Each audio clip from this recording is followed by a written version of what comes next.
பட்டுக்கோட்டை பக்கத்துல இருக்கிற Madukkur police station night 11 மணி இருக்கும். இரவு ரோந்து பணிக்கு போலீஸ் தயாராகிட்டு இருக்கிற நேரத்துல சட்டை மேல ரத்த கரையோட ரொம்பவே பதட்டத்தோட வந்த நபர் ஒருத்தர், சார், என்னோட 3 பிள்ளைகளையும் கழுத்தறுத்து கொண்டுட்டேன், என்ன அரெஸ்ட் பண்ணுங்க அப்படின்னு சொல்லியிருக்காரு.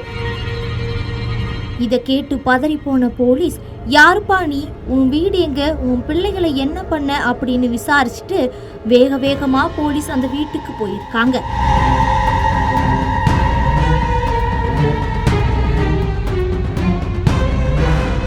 அங்க போய் பார்த்தப்போ 3 குழந்தைங்க கழுத்தறுக்கப்பட்டு ரத்த வெள்ளத்துல சடலமா கிடந்ததை பார்த்து போலீஸே நிலை தடுமாறி போயிருக்காங்க.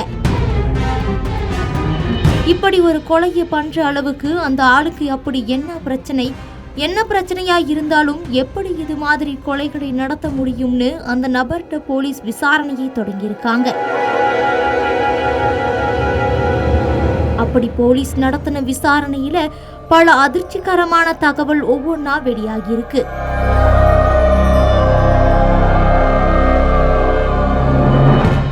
தஞ்சாவூர் மாவட்டம் பட்டுக்கோட்டையை அடுத்த மதுக்கூர் கோபால சமுத்திரம் பகுதியைச் சேர்ந்த சாம்பசிவம் என்பவரோட மகன்தான் வினோத்குமார். 38 வயசான வினோத்குமார் லாரி சொந்தமா வச்சு தொழில் பண்ணிட்டு வந்திருக்காரு.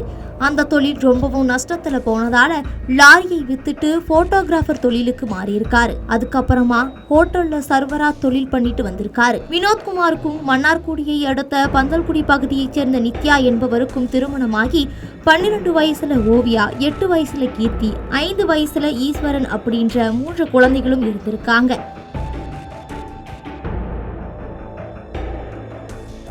இப்படியா குடும்ப வாழ்க்கை போயிட்டு இருந்த நேரத்துல சமூக வலைதளம் மூலமா வினோத்குமாரோட மனைவி நித்யாவுக்கு ஒரு நபரோட பழக்கம் ஏற்பட்டிருக்கு. இந்த பழக்கம் நாளடைவுல அவங்களுக்குள்ள காதலா மாறியிருக்கு. இந்த சம்பவம் தொடர்பா வினோத்குமாருக்கும் நித்யாவிற்கும் அடிக்கடி தகராறு ஏற்பட்டிருக்கு. ஒரு கட்டத்துல தன்னோட காதலரோட தனியா வாழ முடிவு பண்ண நித்யா தன்னோட கணவர் மற்றும் 3 குழந்தைகளையும் விட்டுவிட்டு வீட்டை விட்டு வெளியேறியிருக்காங்க. இதனால மன உளைச்சலுக்கு ஆளான வினோத்குமார் தினமும் குடிச்சிட்டு வந்து வீட்டுல இருந்த குழந்தைகளை அடிச்சு துன்புறுத்திட்டு வந்திருக்காரு. தன்னோட மனைவி தன்னை விட்டு போனதால தன்னோட குழந்தைகளையே வெறுத்து ஒவ்வொரு நாளும் அவர்களை வினோத்குமார் காயப்படுத்திட்டு வந்திருக்காரு. இந்த நிலையில சில நாட்களுக்கு முன்னாடி நித்யா இருக்கிற இடத்தை கண்டறிஞ்சு அங்கு போன வினோத்குமார் திரும்ப தன்னுடன் வந்திடுமாறு அவர்கிட்ட கேட்டிருக்காரு. ஆனா வினோத்குமார் கூட வர நித்யா மறுத்து இருக்காங்க. இதனால ஆத்திரமடைஞ்ச அவரு கடந்த சில நாட்களாகவே அதிகமா மது குடிச்சிட்டு வந்திருக்காரு. இந்த நிலையில சம்பவத்தன்னைக்கு மது போதையில தன்னோட 3 குழந்தைகளுக்கும் தின்பண்டங்கள் வாங்கிட்டு போன வினோத்குமார் அவங்க கிட்ட கொடுத்து சாப்பிட சொல்லியிருக்காரு. அப்பா நமக்காக சாப்பிட வாங்கிட்டு வந்திருக்காங்க. சந்தோஷப்பட்டு அதை சாப்பிட்ட குழந்தைகளுக்கு அந்த சந்தோஷம் கொஞ்ச நிமிடங்கள் கூட நீடிக்கல. தன்னோட கடைசி குழந்தையான ஈஸ்வரனை மடியில் வைத்து கொஞ்சிக் கொண்டிருந்த வினோத்குமார் தன்னோட முதல் 2 பெண் குழந்தைகளையும் கூப்பிட்டு அப்பாவுக்கு தண்ணீர் கொண்டு வாங்கன்னு சொல்லியிருக்காரு. இதை கேட்ட 2 பெண் குழந்தைகளும் தண்ணீர் எடுக்க சமையல் அறைக்கு போக வினோத்குமார் தான் மறைச்சு வைத்திருந்த அரிவாளால பிஞ்சு குழந்தையான ஈஸ்வரன் கழுத்தை அறுத்து கொலை செஞ்சிருக்காரு. அதன் பிறகு தண்ணீர் எடுத்துட்டு வந்த குழந்தைகளான ஓவியாவையும் கீர்த்தியையும் மடக்கி பிடிச்ச வினோத்குமார் அந்த குழந்தைகளோட கழுத்தையும் அரிவாளால அறுத்து கொடூரமாக கொலை செஞ்சிருக்காரு.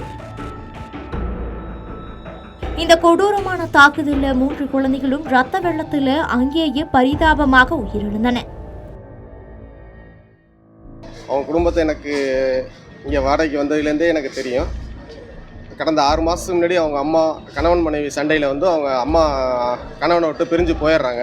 போனதுக்கு அப்புறம் வந்து அந்த அப்பா தகப்பன் வந்து அந்த பிள்ளைகளை வச்சு கவர்ந்து பண்ணி பார்த்துக்கிட்டு எல்லாம் நல்லது கிட்டெல்லாம் செஞ்சுட்டு நல்லா குடும்பம் நல்லா தான் போயிட்டு இருந்தது. திடீர்னு நேற்று ஒரு சம்பவம், திடீர்னு பார்த்தா ஏற்றுக்கொள்ள முடியாத ஒரு சம்பவம் வந்து நேற்று மாலை 6 மணி போல் நடந்திருக்கு. என்னென்னு கேட்டிங்கன்னா, கடையில் வேலை பார்த்தவன் அந்த வீட்டுக்கு போயிட்டு வர்றேன் அப்படின்னு சொல்லிட்டு வீட்டுக்கு வந்தவன் கதவை சாத்திட்டு அந்த 3 பிள்ளைங்களையும் அப்படியே வீட்டுக்குள்ளே வச்சு அருவாளை எடுத்து கழுத்தில் அப்படியே அறுத்து 3 பேரையும் கொண்டுட்டான். இது வந்து ஒரு தீவிரவாதி கூட அந்த ஒரு செயலை செய்ய மாட்டாங்க. இந்தியாவிலே இல்லை, உலகத்திலேயே இந்த மாதிரி சம்பவம் எங்கேயுமே நடக்கக்கூடாது. இந்த மாதிரி கணவன் வந்து அந்த புள்ள பார்த்தீங்கன்னு வச்சுங்களேன், அது வந்து 12 வயசுலேயே வந்து மிக அறிவாளி அந்த பிள்ளைய. அம்மா போனாலும் பரவாயில்லையே அப்படின்னு சொல்லிட்டு கடையில் வந்து மாவு பாக்கெட்டு வாங்கிட்டு வந்து தோசை ஊற்றி கொடுத்து தங்கச்சி தம்பியை வந்து 6 மாதமாக அந்த பிள்ளை வந்து அம்மா போல இருந்து பார்த்துக்கிட்டு எல்லாருக்கும் ஒரு நல்ல பிள்ளையாக இருந்து இந்த ஏரியாவிலேயே ஒரு நல்ல செல்ல பிள்ளையாக இருந்த அந்த பிள்ளைய போய் எப்படி அந்த பிஞ்சு பிள்ளை மூணையை வந்து கழுத்தறுத்து கொள்கிற அளவுக்கு இவனுக்கு எப்படி அந்த கல் நெஞ்சம் வந்துச்சுன்னே எங்களுக்கு தெரியல.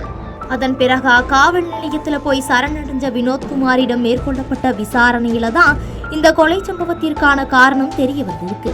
வினோத்குமார் அளித்த வாக்குமூலத்தோட அடிப்படையில் அவரை கைது பண்ண போலீசார் சிறையில் அடைச்சிருக்காங்க. கணவன் மனைவிக்குள்ளே எத்தனையோ பிரச்சனைகள் வந்தாலும் அவர்களின் பிரச்சனையால் பிஞ்சு குழந்தைகளின் உயிர்கள் பறிபோவதை எந்த காரணத்தாலும் ஏற்றுக்கொள்ள முடியாது.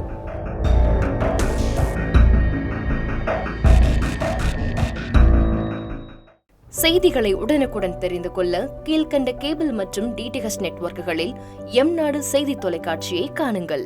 பாதகம் செய்பவரை கண்டால் நாம் பயம் கொள்ளலாகாது பாப்பா. மோதி மிதித்து விடு பாப்பா, அவர் முகத்தில் உமிழ்ந்து விடு பாப்பா. அண்மை செய்திகளை உடனுக்குடன் தெரிந்து கொள்ள இணைந்திருங்கள் எம்நாடு தொலைக்காட்சியுடன்.